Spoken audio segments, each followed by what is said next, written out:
project began with a memory, small, quiet, but powerful. That memory of sitting in front of the old Zenith television on Saturday mornings, sometimes surrounded by noise, but finding a moment of peace, even in tuning out where nothing but the serial and the imagination on the screen existed.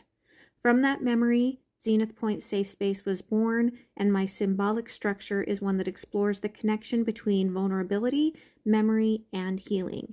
It's a glass house, both fragile and transparent, a space where emotions are visible, where stories can be told without judgment, and where the inner child still searching for safety finally finds home.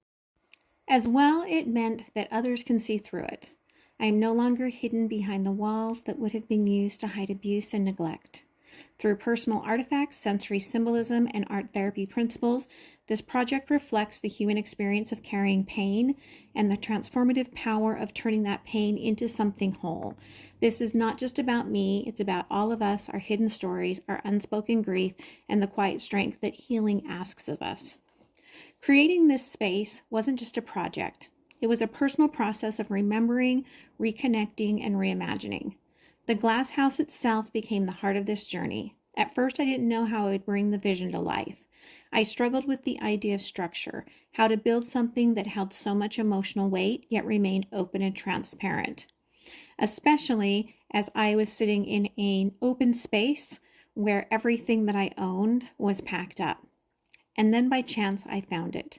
This little house at a thrift store. Its clear walls reflected the very tension I was feeling, the desire to be seen, but also protected. From there, each element I added held a piece of my story. Every object inside the house wasn't random. It was chosen with intention, connected to a memory, a feeling, or a moment of survival. To bring these moments to life, I turned to the simple, accessible materials I had after moving, and I used the little house, recycled cardboard, natural fibers, plants, metal, acrylic paint, markers, an eraser, clay that reminded me of Play-Doh, and found rocks. These choices weren't just practical, they were symbolic. They reflect the raw, unfiltered nature of memory and the idea that healing doesn't require expensive tools, just honesty and imagination.